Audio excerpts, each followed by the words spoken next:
I stood in the doorway, watching my son hold out his hand like he was doing me a favor. "You're not driving again," he said gently, like I was too broken to notice the condescension wrapped in concern. But when I found out he'd tried to register my car in his name behind the same car I bought the year, I didn't ra- I just opened the glove compartment and handed the clerk a surprise he never saw. "All right, before we dive into this crazy story, do me a favor. Subscribe and tell us where you're watching from." The sound came first, the sharp metallic jingle of keys striking glass. Evelyn's knife froze mid-slice over the cutting board, the tomato beneath it bleeding in a slow, red spill. She didn't look up. She already knew. Tom's reflection moved in the window above the sink, broad shoulders cutting across the morning. His hand lingered in the dish by the front door. The deliberate scrape of metal against his palm grated louder than any insult. "Don't," Evelyn said, her voice flat, calm as porcelain, but her fingers trembled slightly against the knife hand. Tom didn't answer. Instead, he made a show of dangling the keyring between two fingers, letting the sunlight catch on the polished silver. Then, with excruciating slowness, he pocketed them. Kelly sat curled in the breakfast nook, her lipstick smudging the rim of a pale blue mug. She tilted her head, a satisfied smirk tugging at her lips. "Guess someone learned to lock up what matters," she said, her words carrying the sweetness of cream, but cutting sharper than glass. Evelyn didn't take the bait. She shifted her weight, carefully placing the knife flat against the board. Across the table, Maya hunched into herself, denim jacket collar pulled high like armor. Her fingers traced the edge of her coffee cup, eyes fixed downward. She didn't join in the mockery, but her silence was its own. The air in the kitchen thickened. Evelyn finally turned, her face a mask, composed, detached, betraying nothing. She had worn this look so many times it had become muscle memory. Inside, her chest burned. Tom's chuckle broke the silence, low and condescending. As he passed, he dropped a heavy hand onto Maya's shoulder, rattling her slight frame. "Don't look so guilty," he muttered. "It's not your problem." Maya flinched but said nothing. The front door opened. The clink of keys against his thigh trailed out into the bright morning air as Tom disappeared, leaving the house thick with the residue of his dominance. That night, Evelyn waited until the last door creaked shut, until Kelly's mocking laughter dissolved into snore, until the house settled in the shallow breaths. Only then did she move. Barefoot, she slid through the living room shadows, crouching on Tom's desk. She opened drawers with the precision of a surgeon, careful not to rattle loose receipts, a half-empty pack of gum, business cards from men who owed him favors. No key. In the kitchen, she checked the drawers one by one. Silverware gleamed, batteries clattered, rubber bands tangled in dusty knots. Nothing. She tried the coat closet, pockets turned inside out, lint and stale gum wrappers, but no glint of metal. Finally, she slipped into the bedroom. The nightstand drawer squealed as she pulled it open, too loud, her heart hammering in response. She stilled, listening. The silence held. Inside, coins, an old wristwatch, a folded lottery ticket. Empty.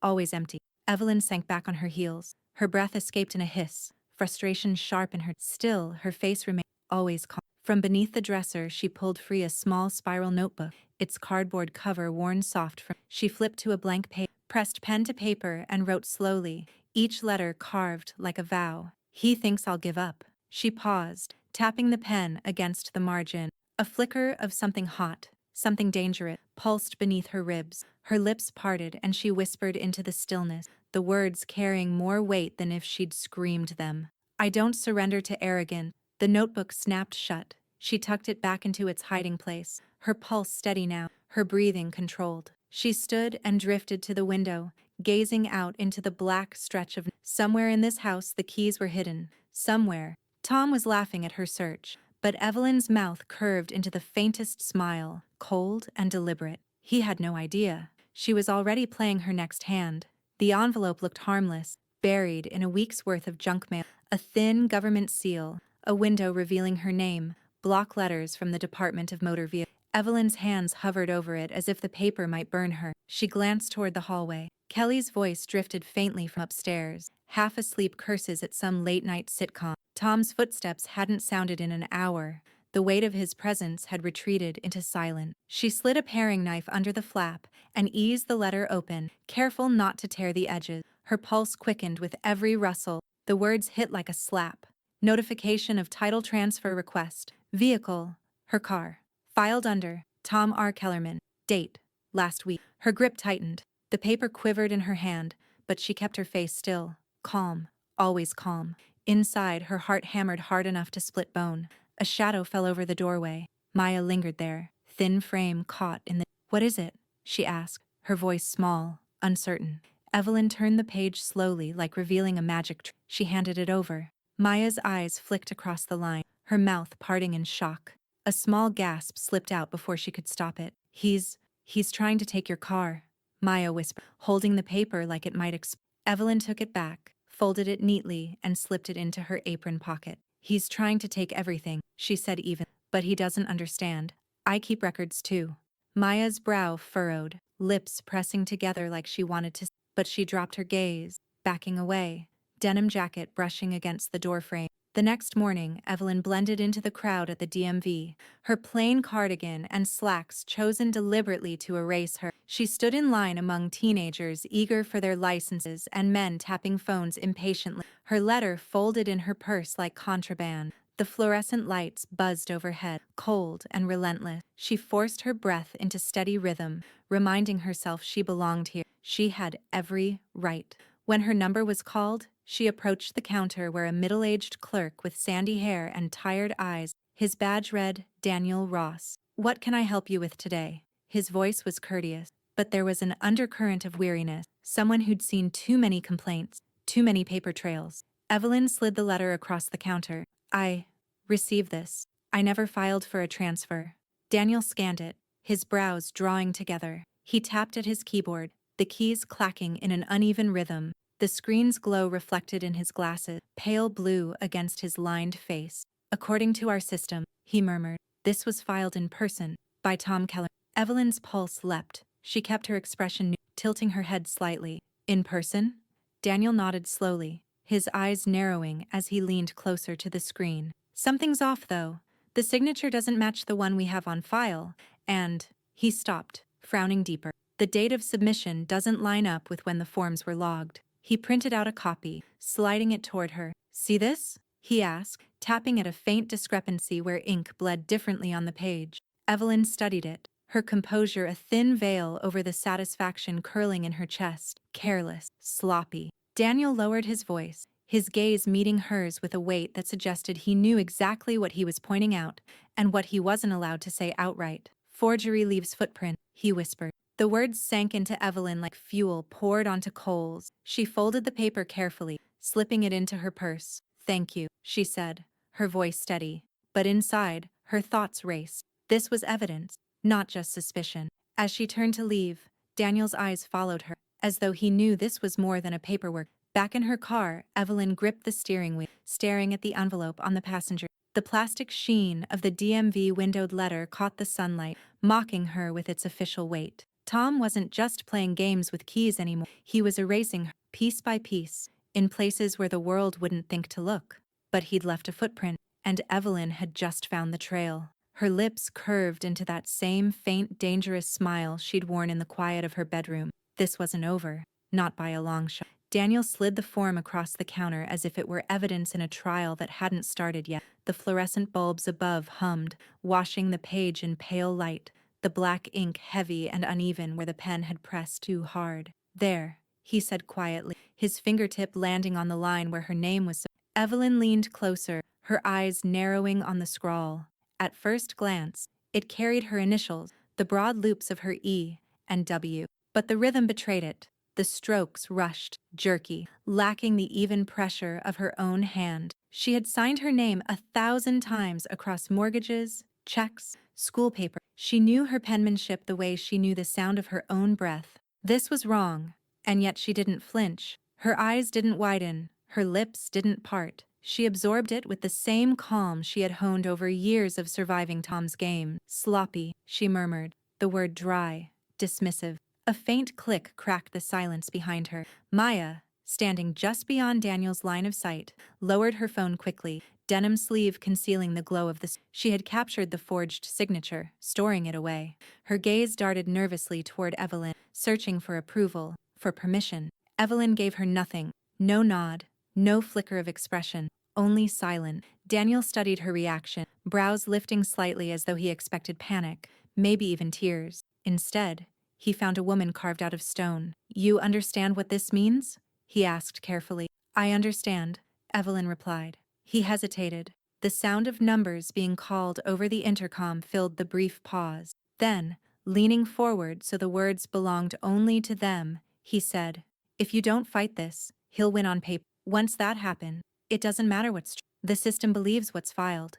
Evelyn kept her face unreadable. Inside, her pulse thrummed like a drumbeat. I don't give legal advice, Daniel went, his voice dropping low. But you need an attorney, someone who can tear a forgery apart before it sticks. He scribbled something on a sticky note, his pen scratching fast, sliding it across the counter with the same caution he'd shown the form. He whispered, Linda Chow, property law, 30 years. She doesn't lose when it matters. Evelyn's eyes flicked down. A plain name on a small square of paper, but it carried weight. She folded it once, neatly, and slipped it into her purse. Thank you. Daniel tapped the form again, his expression tightening. Forgery leaves footprint, he said, so softly she almost missed it. Then, after a beat, but men like him, they're good at hiding the trail. Be careful.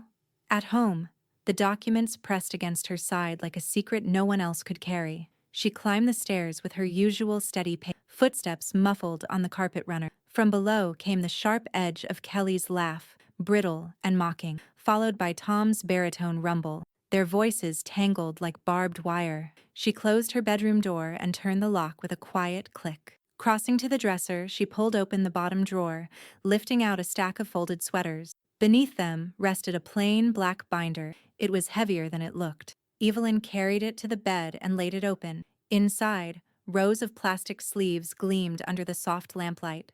Receipts for purchases Tom had claimed as his own, photographs of bruises that had long since faded, notarized copies of deeds, bank statements annotated her tidy script. Every page was a weapon, disguised as she slid the forged transfer form to its own sleeve, smoothing the plastic flat with the palm of her. Behind it, she tucked Daniel's sticky note, preserving his whispered warning in her fortress. For a long moment she sat with her hand resting on the closed binder, her pulse slowing. The cool surface grounded her. Page by page she had been building this defense, this arsenal, and now it was growing teeth. From the hall, another burst of laughter. Tom's voice closer, Kelly's shrill giggle riding over. Evelyn exhaled slowly, every muscle under her skin taut. He wants my car, she whispered, voice calm but edged with. Her lips curved into a faint smile as she leaned closer, her breath brushing the binder's spine like she was sharing a vow with it. He'll get court. Her reflection in the dresser mirror stared back at her, composed, unwavering, no longer cornered, a woman readying for battle. The storm broke without warning. Tom slammed the kitchen drawer shut so hard the utensils inside rattled like bones. You've been spying, he spat, the veins in his neck corded, face ruddy from rage. Digging through my things like some nosy thief. Evelyn, standing at the sink with a dish towel in her hand, didn't turn. The steady motion of drying a plate her rhythm unbroken. I don't know what you're talking about, she said at last, her tone even, almost detached. Tom stepped closer, his boots scuffing the. Don't play dumb. Papers missing from my desk, files shuffled around. You think I don't notice? He leaned in, the smell of whiskey heavy on his breath. I know you went snooping. What are you after, huh? What else do you want to steal? From the kitchen doorway, Kelly appeared, sipping coffee from her chipped mug. Her smile was all venom. Give up the car already, Ev, she drawled. Everyone knows it's his anyway. Why drag this out? You look pathetic. The words were meant to sting, to draw blood. But Evelyn only set the dried plate in the cupboard, closed the door softly and folded the towel in half. Her face remained a mask of composure. Inside, her pulse thrummed like the distant roll of thunder. Maya lingered at the edge of the room, half-shadowed. Her hands were buried in the pockets of her jacket, but the faint red recording light of her phone glowed briefly against the fabric. She angled it just so, capturing the scene in secret, the venom, the threats, Evelyn's stillness. Answer me! Tom barked, slamming his hand flat on the counter. The dishes rattled. Kelly flinched, but Evelyn didn't move. She met his glare with calm eyes, unblinking, her silence a weapon sharper than words. Tom sneered, mistaking stillness for weakness. He turned, muttering under his breath, and stomped out of the room. Kelly trailed behind, tossing one last parting shot over her shoulder. Stubborn doesn't win you anything, you'll see. That night, Evelyn sat at her desk upstairs, the black binder open in front of her like a shield. Inside, the forged form gleamed beneath its plastic. Daniel's sticky note tucked just behind it. She lifted her phone, scrolled to the contact list, and dialed. The line rang once, twice. Then a voice answered, clipped and professional. Linda Chow's office. This is Evelyn Warren, she said even. Daniel Ross at the DMV suggested I reach out. It's regarding a title transfer, a forgery. A pause. Paper shuffled in the background. Then another voice came on the line, lower, sharper, with the cadence of someone who had built her life on cross-examination. This is Linda Chow. Tell me everything. Evelyn relayed the facts concisely. No emotion, no wasted. She described the letter, the visit to the DMV, the signature that wasn't hers. She spoke of the printout, the discrepancy, Daniel's warning. On the other end, Linda made no sympathetic noise, no filler comments. She let silence expand as she worked, Evelyn hearing only the scratch of pen on paper. Finally, Linda asked, do you have a copy of the forged form? Yes. Send it to me. Email if you can. Courier if you. I'll know in one glance if this is as sloppy as. Evelyn scanned the page herself, sent the file with steady hand. 10 minutes later, Linda called back. I see it, she said briskly. The signature attempt is amateurish. Pressure points are inconsistent with yours. Ink saturation suggests it was rushed, and the date stamp, off by at least a day. No competent attorney will defend this cleanly. A pause. Then Linda's voice sharpened. This isn't just about your car. If he filed this knowingly, it's fraud. That's a felony. If DMV escalates, it's not just his claim at risk, it's his license, his livelihood. Evelyn's hand rested on the binder. She closed her eyes briefly, the weight of the moment pressing into her bone. Tom had always believed himself untouchable, shielded by bluster and fear. But paper didn't care about intimidation. Ink could cut deeper than fists. Linda continued, her tone calm, precise. I'll prepare motion. Do not confront him directly. Every word you speak to him is wasted. Let the courts handle him. That's where men like this break. Evelyn opened her eyes. Her reflection in the darkened window stared back, still, composed, no longer a shadow in her own life. Understood, she said softly. Later, in the quiet of her room, Evelyn slipped the phone into her nightstand and closed the binder with deliberate care. She sat in the silence, breathing in steady rhythm. Her whisper broke the stillness, low and certain. Now it's their license on the line. The words hung in the air like a verdict already written. The call came mid-afternoon, when sunlight cut through Evelyn's curtains in long golden stripes. She sat at her desk with the black binder, its pages spread like. The phone buzzed once, twice, before she answered. This is Evelyn. Ms. Warren?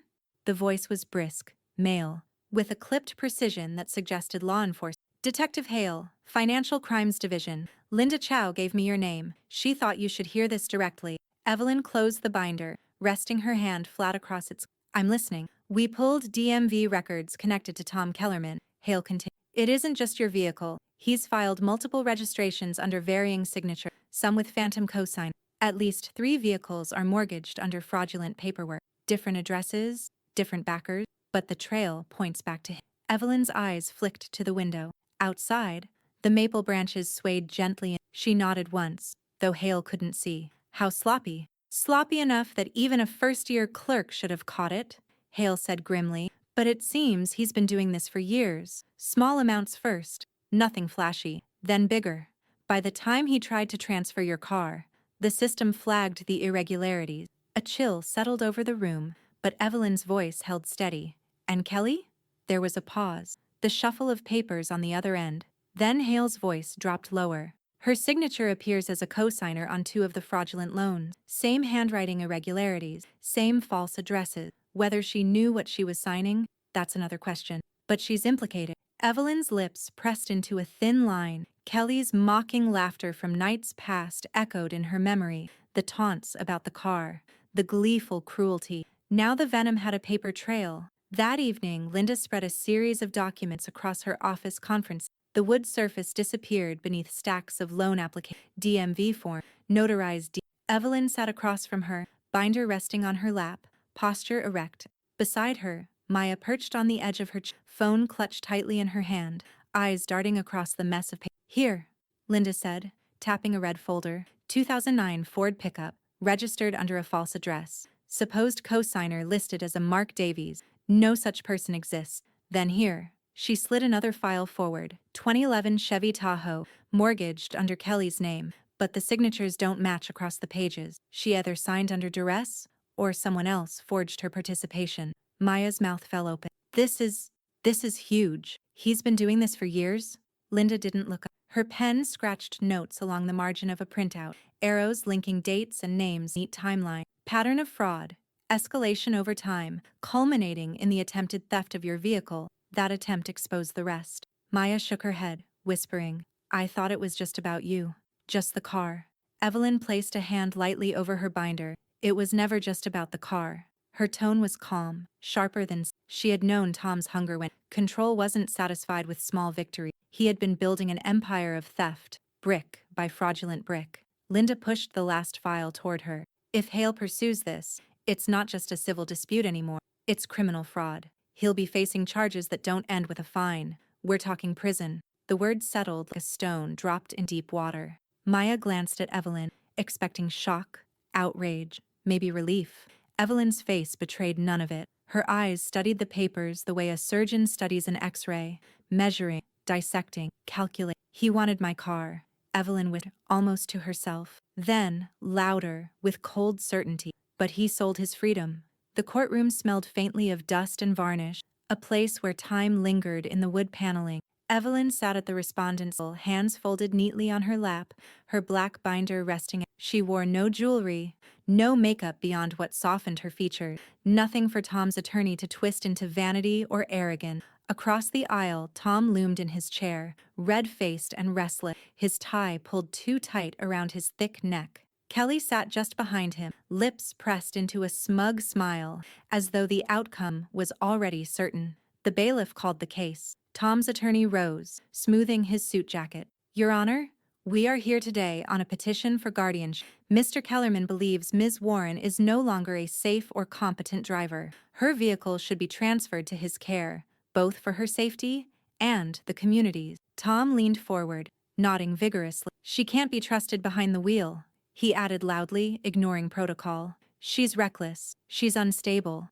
Someone has to protect her from herself. Evelyn didn't move. Her stillness was deliberate, every breath measured. Linda Chow rose, immaculate in her charcoal. Her voice carried the crisp edge of authority. Your Honor, we reject these baseless claims. We have documentation proving Ms. Warren is medically cleared, fully competent, and more than capable of driving safely. She handed a folder to the clerk. Signed clearance from her physician, negative results on cognitive testing, clean driving record. The judge flipped through the papers, expression neutral. Linda continued, her cadence sharp and unyielding. Furthermore, the petitioner, Mr. Kellerman, has filed multiple fraudulent vehicle registrations under false cosign, including attempts to transfer Ms. Warren's property into his own name. We will show this court the extent of his deception. A ripple of murmurs stirred in the gallery. Daniel Ross was called to the stand. He adjusted his glasses, took the oath, and settled into the witness chair with the weary posture of a man who lived in paper. Mr. Ross, Linda began, did Mr. Kellerman file a title transfer for my client's vehicle? Yes, Daniel said plainly. He submitted the paperwork in person. Was the signature genuine? No, it was a forgery. Sloppy work. The pressure points and flow didn't match Miss Warren's signature on file. Tom shifted uncomfortably, his jaw tightening. Linda pressed forward. And was this the only irregularity you discovered? Daniel shook his head. No. The date stamp didn't align with the filing record. It was entered late, inconsistent with standard procedure. In my professional judgment, it was falsified. The judge leaned back, eyes narrowing on Tom. Then it was Maya's turn. She rose hesitantly, clutching her phone like a lifeline. After swearing in, she unlocked the device with trembling fingers. I recorded something. I thought it mattered. She pressed play. The audio filled the quiet courtroom. Tom's voice, thick with whiskey, barking. You've been spying. Answer me. Papers missing from my desk. You think I don't notice? Then the thud of his hand on the counter, the crash of rattling. Kelly's taunt followed, sneering. Give up the car already, Ev?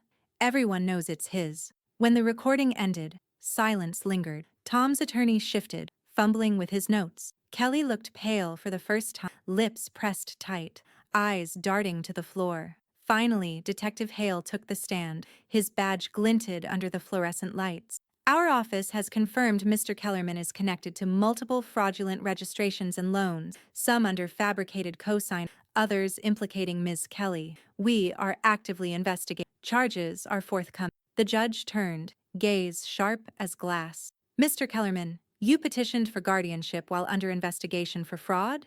You asked this court to believe Ms. Warren incompetent, all while attempting to defraud her of her property? Tom shifted, mouth opening, but no words came. His attorney cleared his throat, murmured something inaudible, and sat down quickly. Evelyn remained silent, dignified, her composure unbroken. She didn't gloat, didn't smirk. She simply folded her hands tighter on her lap and let the evidence speak. The judge's gavel struck once, a sound that echoed like a warning shot.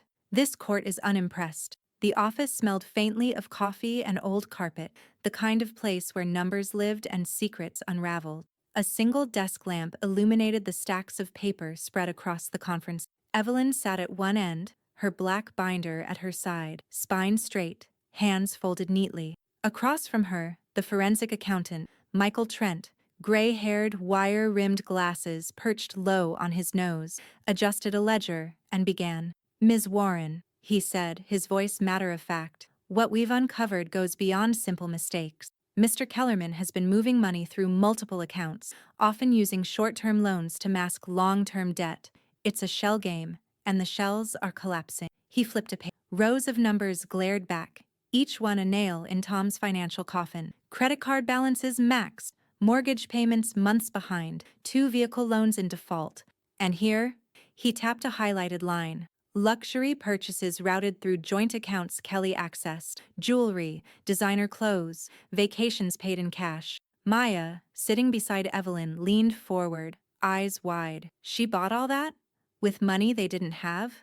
Michael nodded, his tone clinical. Her spending was lavish, but unsustainable, and the debts trace back to Tom. His name anchors every signature. Evelyn said nothing. She let the words stack themselves into a wall around her. Irrefutable, cold, unyielding. Detective Hale entered, a file tucked beneath his arm. He dropped it onto the table, papers spilling across the surface like fallen card. Bank subpoenas came. Every transfer, every forged signature, every overdraft. It's all here. Enough to bury him. Linda Chow joined them, dressed sharp as ever, sliding into a chair with quiet authority. She leafed through Hale's evidence, lips tightening as she skimmed. This isn't just criminal fraud, she said. This is civil exposure. We can sue for damages, restitution, punitive costs. If we file now, we control the narrative. We don't wait for him to frame it as some mistake. We strike. Her eyes flicked to Evelyn. Do I have your permission? Evelyn met her gaze evenly, her face unreadable. Yes. Linda nodded once, already scrawling notes for motion. Her pen moved with surgical precision, slicing through the air as though carving Tom's downfall into being. Maya's hand found Evelyn's beneath the table, small and trembling, but fierce. Grandma, she whispered, he's not just hurting you and he's drowning everyone. I won't let him drag you down with him. Evelyn squeezed her hand gently. Her silence was not weakness. It was power held tight, waiting for the exact moment. Michael stacked the files neatly, sliding the final report toward Evelyn. Numbers don't lie, he said. They'll say whatever story you want, but the math always wins. Evelyn opened the binder, adding the report to her growing fortress of plastics. Her fingers lingered on the cool cover, her lips parted just slightly, whispering to herself so softly it was almost lost beneath the hum of the lamp. Math never lies. Later that night, Evelyn stood by the window of her bedroom, binder cradled against her chest. The street outside lay silent, porch lights flickering across neat lawns. From below came the faint sound of Tom's raised voice, muffled through walls. Kelly's laughter cut in, brittle and nervous. Maya slipped into the room quietly, phone in hand, eyes wide. They're panicking, she whispered. I heard him. He knows something's coming. Evelyn turned, her expression serene, almost gentle. Good. She placed the binder back in its hiding place, smoothed the sweaters over it, and closed the drawer. Then she sat on the edge of the bed, hands folded again, her gaze steady. Every number had become a nail, every form, every statement, every overdraft a plank in Tom's coffin. And Evelyn held the hammer. The refrigerator hummed softly in the dim kitchen, its light casting a pale glow on the tiled floor. Evelyn stood at the counter, rinsing a glass, her movements unhurried. The quiet was deceptive. Every corner of the house carried tension. The walls stretched thin with secret. Then came the footstep, sharp, fast. Kelly entered like a blade unsheathed, mug still in her hand, lipstick smudged along its rim. She stopped inches from Evelyn, blocking the way to the hall. "You think you're clever," Kelly hissed, voice low but charged, "parading around with that binder, whispering with lawyers, running to the cops. You think Tom doesn't see? You think I don't?" Evelyn dried the glass, set it neatly on the counter, and folded the towel once, then again. Her hands did not tremble. Her eyes lifted slowly to meet Kelly's glare. Calm, steady, unflinching. Kelly leaned closer, her breath hot with coffee and bitterness. "You're tearing this family apart. Do you want him locked up? Do you want me ruined? Because that's where this goes. Prison for him, disgrace for me. And when it happens, don't think you'll walk away untouched." Evelyn didn't answer. Her silence was louder than any defense. From the hallway, unseen, Maya crouched, phone held low in her hand. The tiny red recording light glowed, capturing every venomous syllable. Kelly's voice rose, sharp and shrill. "End this, Evelyn. Drop it. Forget the car. Forget the papers. Or I swear, you'll regret it. Tom's not the only one who knows how to make life miserable." Evelyn tilted her head slightly, the faintest gesture, as though listening to a distant sound. Her lips curved into something just short of a smile. "Threats," she said evenly. "Feed my resolve." Kelly blinked, startled by the calm, then scoffed, slamming her mug onto the counter so hard coffee sloshed onto the tile. She spun and stormed out, heels striking like gunshots against the floorboard. The next morning, Linda's office felt colder than Evelyn sat opposite her, Maya beside her with the phone clutched tight. Linda connected the device to her laptop, the room filling with Kelly's hissed threats. The words echoed, undeniable, laced with malice. Linda stopped the playback, her face unreadable but her tone sharp. "Perfect. This corroborates everything. It goes to intent, shows harassment, intimidation. We add it to the case file." Maya exhaled, relief loosening her shoulders. "So she can't deny it?" "No," Linda said firmly, "she can't. Once audio enters evidence, it's not opinion. It's fact." Detective Hale met them later that afternoon, papers in hand. "Judge signed off," he said, sliding a document across the table. "Protective order. They can't come near you outside court, can't harass you at home or by phone. Violation is grounds for immediate arrest." Evelyn read the page, her finger tracing the stamped seal at the bottom. The order was more than paper. It was a line drawn, backed by law, something Tom couldn't bend with bluster. "Thank you," she said simply. Hale studied her a moment as though trying to decipher the calm etched into her. "Most people shake when they're under this much heat," he said. "But you," he shook his head slightly, "you're steel." Evelyn closed the folder, her voice measured. "Steel bends, but it doesn't break." That night, Evelyn returned to the stillness of her bedroom. She placed the protective order into the binder, sliding it into its sleeve alongside the fraud reports, the bank record, evidence layered upon evidence, each page tightening. She sat on the edge of her bed, hands folded neatly, the quiet pressing close. Outside, the neighborhood was hushed, only a lone streetlight flickering against the asphalt. Her whisper slipped into the silence, calm and sharp as a blade. "Threats feed my resolve." The words lingered, not as defiance, but as promise. The paper landed on the porch with a muted thud, the kind of sound most mornings swallowed without notice. But that morning, it carried weight. Maya was the first to see it. She bent, picked it up, and froze at the bold black headline that cut across the front page. "Local man accused of fraud.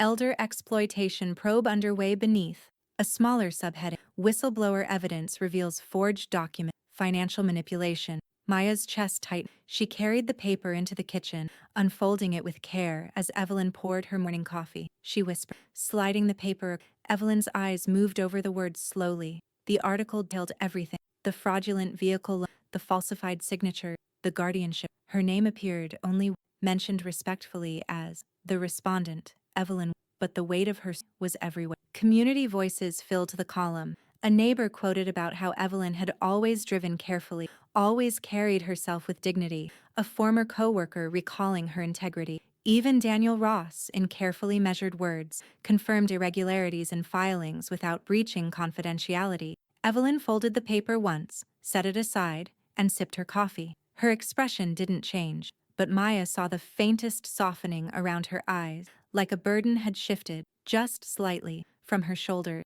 By noon, the whispers had reached every corner of town. At the grocery store, Evelyn heard her name spoken in hushed, but not with malice. A cashier gave her a quiet smile, slipping her receipt into her hand like it was an act of solidarity. Outside, a man she barely knew tipped his cap, eyes respectful. Maya walked beside her, protective, watching every glance. "They believe you," she said, almost in wonder. "They finally see him for what he is." Evelyn gave no answer, but the faint line of a nod acknowledged. Across town, Tom slammed the newspaper onto the bar counter, his face mottled red with rage. "Lies," he barked, startling the man on the next. "Slander. She fed them this garbage, and they printed it like gospel." Kelly slid onto the stool beside him, sunglasses hiding her eyes, though indoors they looked ridiculous. "Everyone's staring," she muttered, voice low. "At the store, at the gas station, people whispering, laughing. I heard the Johnsons call me a con artist." Tom shoved the paper away, grabbed his drink. "Let them laugh. They'll see when this blows over." But even as he spoke, his hand trembled around the glass. At Linda's office, the paper lay open on the desk between them. She tapped the headline once with the end of her pen. "This," she said, "is leverage. Public shame changes cases. Jurors don't just hear evidence, they carry impression. And once a man's reputation cracks, every defense sounds like another excuse." Maya exhaled, her shoulders relaxing for the first time in weeks. "So this helps?" "It helps," Linda confirmed. "It makes him small before the fight even begins." Evelyn sat quietly, hands folded on her lap, eyes on the article but her mind elsewhere. At last she spoke, her voice calm, steady. "Respect rides with truth." The words carried no boast, only quiet certainty. That evening, the paper sat on Evelyn's porch again, though this time she left it on. She didn't need to read further. The town had already spoken in its small gesture, the nods, the smiles, the absence of scorn. Inside, she placed the folded paper into her binder, sliding it into a sleeve behind the protective order, behind the fraud report. Another page, another weapon. From the street outside, Tom's truck roared by, too fast, tires spitting gravel, but no one came to the door. No confrontation followed, only the lingering echo of his frustration fading in. Evelyn stood by the window watching the dust settle. Maya hovered near, protective, eyes scanning the silence stretched, thick but steady. Evelyn whispered into the stillness, "Not for Tom, not even for Maya, only for herself. Respect rides with truth." The binder lay heavy on the table beside her, the headlines tucked inside, a shield and a sword all at once. The letter arrived in a thick white envelope stamped with the seal of the state. Evelyn carried it into the house with steady hand, set it on the table, and slid her knife beneath the flap. The words inside didn't surprise her, though Maya gasped when she read them aloud. Grand jury indictment, Thomas R. Kellerman and Kelly A. Holt, charged with multiple counts of fraud, forgery, and attempted exploitation. Maya's voice trembled as she set the paper down. "They're indicted, both of them." Evelyn folded the letter neatly, tucking it into her binder without ceremony. Her face betrayed no triumph, no relief. She simply pressed the plastic sleeve flat, sealing the indictment into her growing archive. At Linda's office, the mood was sharper, more electric. The attorney leaned over her desk, glasses perched low as she flipped through motion. "This changes the landscape," Linda said. "Criminal charges mean restitution becomes possible. Not only can we defend against their claims, we can demand compensation, damages for the harassment, the false filing, the legal fees." She circled phrases in a draft, her pen slicing across the paper. "They've exposed themselves to liability. We'll strike while they're cornered." Maya sat close to Evelyn, her hand brushing against her grandmother's. She looked between Linda and Evelyn, eyes wide. "Does this mean they'll go to prison?" "Eventually," Linda said matter-of-factly. "But the road is long. Depositions, hearing, motion. The wheels of justice grind slow, but when they grind fine." Evelyn listened in silence, her gaze steady on the stack of filing. She didn't need the promise of prison. The truth was already winning. Detective Hale arrived later that afternoon, carrying a manila folder thick with evidence. He spread photographs across the table, grainy stills pulled from security footage at the DMV. "Here," he said, pointing to Tom at the counter, filling out forms. His hand clutched the pen, his bulk leaning over the paper. Another still. Kelly standing behind him, sunglasses perched atop her head, scanning the room nervously. "Both present," Hale said. Both connected to the filing. Video timestamps match the falsified document. That's a smoking gun. Maya stared, shaking her head. They didn't even try to hide it. Arrogance makes people sloppy, Hale replied. He slid the stills back into the folder. Now we've got visuals, signatures, bank record. The indictment's just the beginning. Evelyn reached out, placed her hand on the folder and slid it closer. Her palm rested there, calm and deliberate. The deposition came next. Maya sat at a long table, her phone placed neatly before her, heart pounding loud enough she feared the stenographer could hear it. Evelyn sat at her side, hand resting lightly on her shoulder. The opposing counsel asked pointed questions, his tone sharp, designed to intimidate. You allege Mr. Kellerman threatened your grandmother. Do you have proof? Maya lifted the phone with steady hand. Yes, she played the recording. Tom's voice filled the room again, harsh and slurred, Kelly's mocking tone weaving. The attorney shifted, adjusting his tie, his earlier confidence cracking. Maya's voice was clear, steady. I recorded it because I was afraid for her, and because I knew no one would believe us without proof. Evelyn's hand squeezed her shoulder once, firm and approving. Daniel Ross's testimony came through certified copies. He arrived with a stack of documents, each stamped and notarized. He set them on the table before the clerk. These are the official filings, he said, and these, he placed another stack beside it, are the forged attempts. My officialist record. There's no mistaking which is authentic and which is not. The stamps gleamed under the fluorescent lights, each one an unshakable mark of truth. Later that evening, Evelyn sat in her room, the binder open across her lap. The indictment letter, the DMV stills, the certified filings, they all fit neatly into place, layered like armor. Maya hovered near, whispering, "It's happening, Grandma. It's really happening. They can't run from this anymore." Evelyn closed the binder with quiet finality. She set it gently on the table, her fingers resting on the cover. Her whisper was barely audible, yet heavy enough to hang in the air like a verdict. Keys don't matter. Evidence drives. The storm outside rattled the window, distant thunder rolling across the night. Evelyn's calm didn't waver. She was the eye of it now, steady, gathering strength while everything around her began to break. The courtroom was packed tighter than before, reporters lining the back row, their pens scratching even during silence. Evelyn sat at the defense table, posture immaculate, hands folded in her lap. Her binder rested at her feet like a shadow, waiting. Tom's attorney, a slick man in a navy suit with a perpetual smirk, rose to his feet. Your Honor, he began, pacing slowly, what we have here is not fraud, not conspiracy, but a family dispute twisted by bitterness. My client's partner, Ms. Warren, has become erratic, unstable. She has turned minor misunderstandings into grand accusations. He gestured toward Evelyn, his voice dripping with false concern. She records family conversations in secret. She hoards documents, building paranoid narrative. This isn't fraud, it's fantasy. Tom leaned back in his chair, arms crossed, smugness returning as the lawyer spun his story. Kelly nodded behind him, sunglasses perched like armor, lips pressed in a thin line of false sympathy. Linda Chow rose without hate, her charcoal suit sharp, her voice. Your Honor, what my esteemed colleague calls fantasy, we call evidence. Let's review. She opened a folder with deliberate care, pulling out certified copies and setting them neatly on the podium.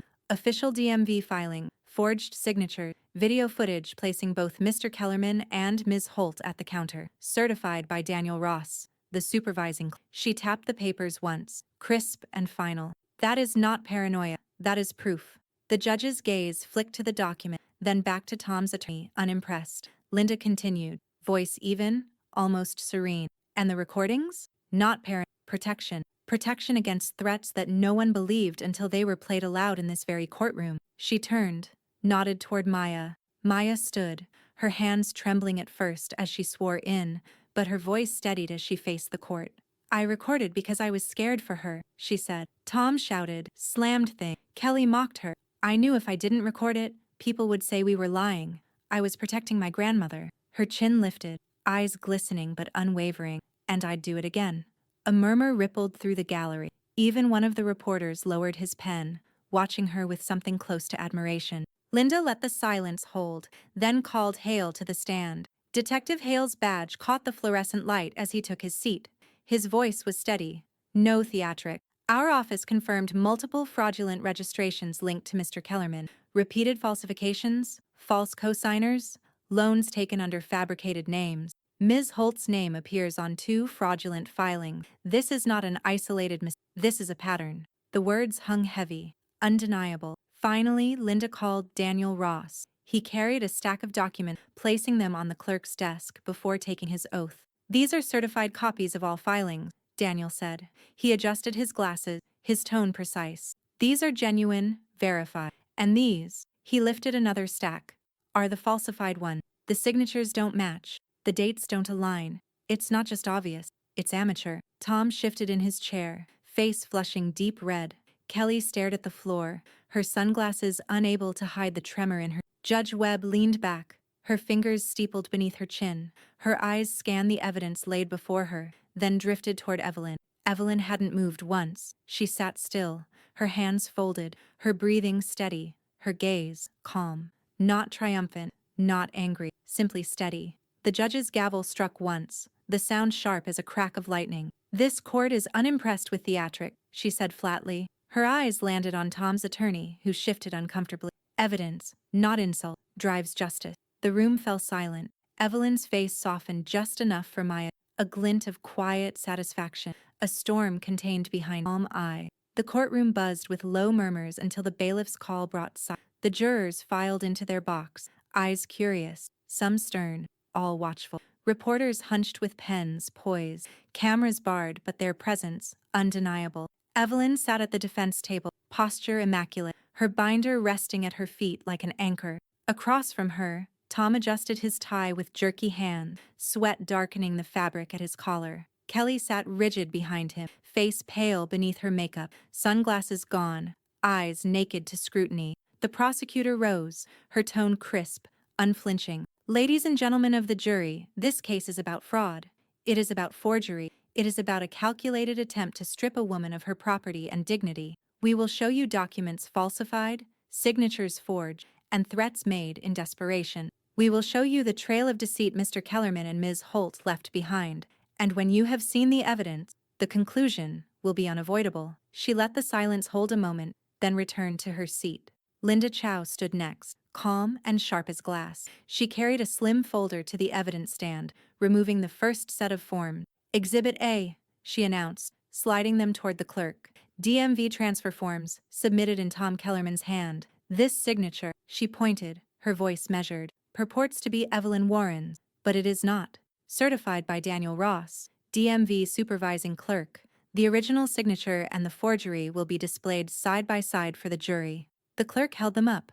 The jurors leaned forward, some squinting, comparing the clean, even signature with the jagged imitation. Pens scratched on notepad. Linda nodded once. This was the first crack in the facade. What followed was worse. Detective Hale took the stand next. His badge caught the light as he adjusted the microphone. His voice was firm, professional. "Our investigation uncovered multiple fraudulent filing, vehicles mortgaged under phantom cosigners, accounts tied to false addresses, payments missed, debts mounting. The paper trail is consistent, deliberate, and linked directly to Mr. Kellerman and Ms. Holt." He placed photographs on the projector, grainy DMV footage of Tom hunched over form, Kelly standing behind him. Gasps rippled through the gallery. Hale's voice did not waver. "These actions are not accidents. They are not clerical errors. They are patterns of fraud, spanning years." Tom shifted in his chair, jaw tight, eyes darting toward the jury. Kelly clasped her hands, knuckles white. Maya was next. She walked to the stand slowly, her shoulders tense, but her chin lifted. Sworn in, she adjusted the microphone, glanced once at Evelyn, then fixed her gaze on the jury. "I recorded them," she said, voice clear, "because I was scared." Tom was yelling. He slammed his hand on the counter. Kelly mocked her. "I knew no one would believe us without proof." Her fingers tightened on the phone in her lap. "I wanted to protect my grandmother." The recording played. Tom's drunken rage echoed in the chamber, Kelly's sneer slicing through.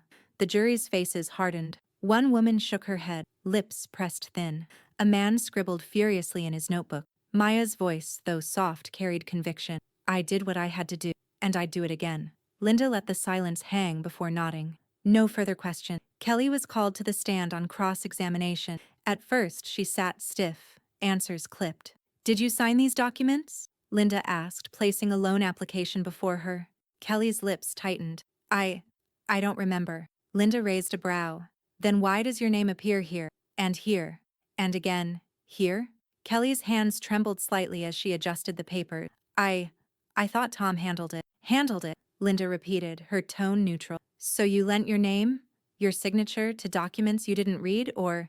She stepped closer, her eyes piercing. You signed, knowing they were false. Kelly's eyes darted to Tom, then back to her voice cracked. I don't know. A murmur rolled through the gallery. The jurors leaned closer, watching the Fishers. Evelyn sat still through, her hands folded, her breathing met. She didn't gloat when Kelly faltered. She didn't smirk when Tom shifted nervously under the jury's gaze. She simply waited, calm and steady, letting truth do the work her silence magnified. When the recess bell rang, she leaned slightly toward her binder, her lips parting in the faintest whisper, barely audible even to Maya beside her. This is my drive. The words lingered in the air, soft as breath yet heavy as stone, carrying the weight of every mile she had traveled from silence. The courtroom air felt heavier that morning, charged with. The jury filed back in, eyes sharpened by the previous day's test. Reporters lined the benches, pens ready, the weight of public curiosity pressing close. Evelyn sat at the defense table, hands folded on her lap,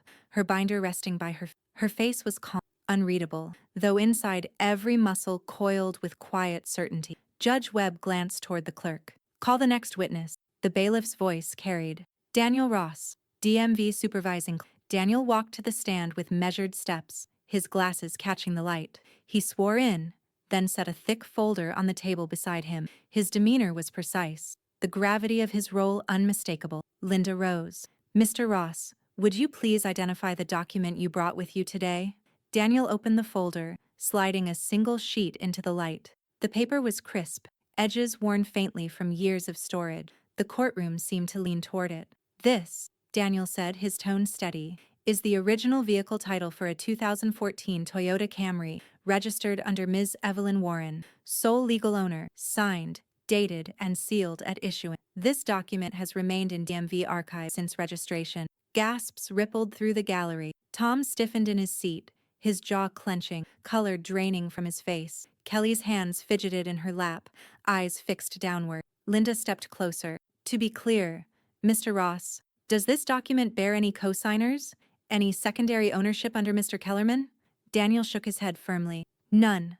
Ms. Warren is the only legal owner. He flipped another page onto the projector. Now here, he continued, is the forged transfer form submitted by Mr. Kellerman. Note the handwriting and the mismatched dates, the attempted replication of Ms. Warren's signature. In my professional capacity, I certify this as a forgery. The comparison glowed on the screen. Evelyn's original signature, smooth and even, beside the jagged counterfeit. The jurors leaned forward, brows furrowed, eyes shifting between the two. One woman covered her mouth with her, another shook his head slowly, the weight of the deception settling in. Linda's voice rang clear. So the car Mr. Kellerman sought to steal was never his. Not by law, not by document, not by any stretch of truth. Daniel closed the folder. That is correct. The prosecutor rose, her tone hardening. And when a man attempts to steal what is not his, using lies, threats, and forgery, he commits fraud. The law does not bend to arrogance. The jury nodded, pens moving furiously. Judge Webb leaned forward, gaze fixed on Tom and Kelly. Her words struck like a gavel before the gavel fell. This court finds Mr. Kellerman and Ms. Holt guilty of fraudulent intent. Beyond the criminal penalty, their actions bear civil consequence. She turned, her eyes sharp as glass. Effective immediately, Mr. Kellerman and Ms. Holt are stripped of any inheritance claims or property rights connected to Ms. Warren. Their conduct disqualifies them. The car, the house, the estate, all remain in her sole name. The gallery erupted in murmurs. Reporters scribbled frantically, pens scratching like fire across paper. Tom lurched forward in his chair, face mottled red. You can't do this, he barked. I built that house. The gavel slammed, silencing. Enough, Judge Webb snapped. This court will not indulge theatrics. Kelly sagged back, eyes glistening with unshed tears, her earlier bravado gone. The sunglasses she once hid behind lay forgotten in her purse. Maya rushed to Evelyn, wrapping her arms around her grandmother's shoulders. Her voice broke into tears, muffled against Evelyn. You won, Grandma. You really won. Evelyn's arms rose slowly, steady, folding her granddaughter close, but her eyes remained fixed forward, unflinching, her expression calm as the tide. Reporters leaned in, pens waiting, eager for a reaction, but Evelyn gave them none. No smile, no smirk, only composure. She leaned slightly toward her binder, lips parting in a whisper carried only to herself, to the pages that had borne every truth she'd gathered. The car, the house, the name, their mind. The house had never been so still.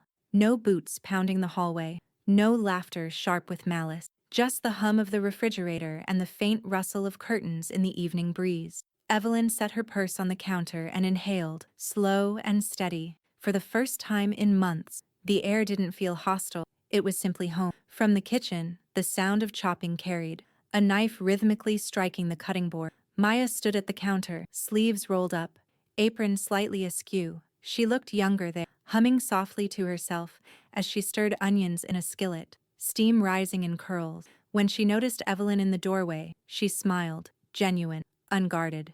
Dinner's almost ready. Nothing fancy, just roasted chicken and vegetable. But it's ours. Evelyn stepped closer, resting a hand briefly on Maya's shoulder. She didn't need to say the gratitude out loud. It glimmered in the quiet way her eyes softened. A knock at the front door broke the calm. Linda Chow stood framed in the last light of day, her charcoal suit traded for a simple blouse, but her presence still sharp. She carried a slim envelope tucked under her arm. "I won't stay long," she said, as Evelyn ushered her inside. "But I thought you'd want these right away." At the table, Linda slid out 2 crisp copies, deeds and property records, each one stamped and sealed, certified, filed this afternoon. Your house, your vehicle, your name alone. Maya leaned over the papers, her eyes wide, fingertips brushing the embossed. "It's real," she whispered. "It's finally real." Evelyn traced a finger along the edge of the deed, the paper cool and firm beneath her. Her face betrayed no outburst of joy, no dramatic relief, just calm recognition, the weight of ownership. Linda studied her a moment, then nodded once, satisfied. "I'll see you in court for sentencing. Until then, keep your..." She left as quietly as she had come, her car rolling down the street as the sun sank lower, painting the sky in streaks of orange and red. Later, Hale arrived, his badge clipped at his belt, his expression grave but steady. "Sentencing is scheduled for next month," he reported. "The prosecutor is pushing for maximum penalty. Fraud, forgery, attempted exploitation. Restitution is included. It won't undo what you went through, but it'll mark them in the record." He paused, meeting Evelyn's gaze. "They won't touch you again. Not in this lifetime." Evelyn inclined her head slightly. "Thank you." Hale lingered a moment, then tipped his head toward the binder sitting on the counter. "That thing has more weight than a weapon." Evelyn's lips curved faintly, not quite a smile. It was one.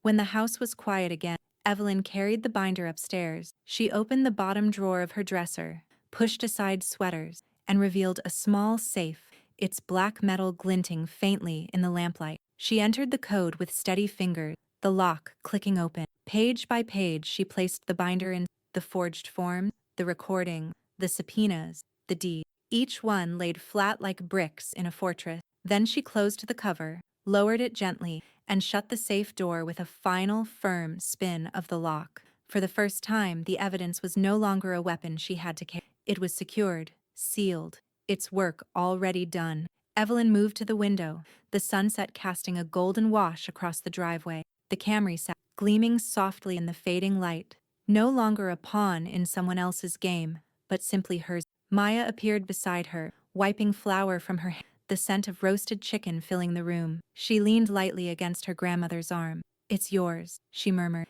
Evelyn's eyes stayed on the driveway, her voice barely above a whisper, calm and resolute. "Driveway is mine again." The words lingered in the fading light, quiet but unshakable, as certain as the sunset sliding into. The keys lay on the counter, ordinary metal catching a shaft of morning light. Evelyn picked them up, their weight familiar, no longer a taunt, no longer a weapon wielded by someone else, just hers. Maya hovered nearby, bouncing lightly on the balls of her feet. "Are you sure you're up for it?" she asked, voice careful. Evelyn slid the ring onto her finger, the silver warm against her skin. "I've been up for it all along." They stepped outside together. The Camry waited in the driveway, its paint glinting under a clear sky. The air smelled of fresh rain, sharp and clean. as though the world itself had been washed for this moment. Evelyn unlocked the door, settled into the driver's seat, and exhaled. Her hands rested on the wheel with Maya slid into the passenger, pulling the belt across her chest, glancing sideways at her grandmother with quiet pride. The engine turned over smoothly, the hum steady, no hesitation. Evelyn checked the mirrors, shifted into gear, and eased forward. The town unfolded around them, neighbors trimming hedges, children on bicycles, traffic lights blinking red and green. Faces turned as they passed. Some smiled, some nodded, others simply watched. But the looks were no longer questioning, no longer suspicious. They were respectful. As they approached downtown, the courthouse loomed in the distance. Its brick facade stood rigid, heavy with all that had passed within its walls.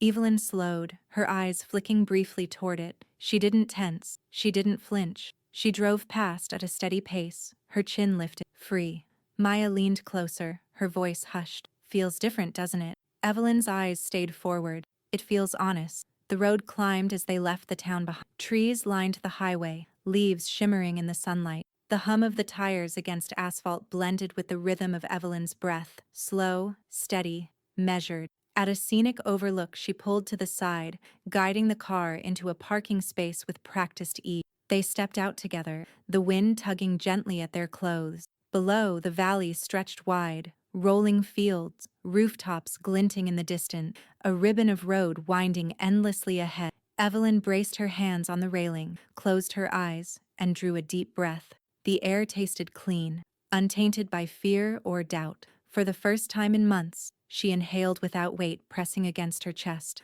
Maya stood beside her, arms crossed against the breeze. Her voice broke softly. "You won."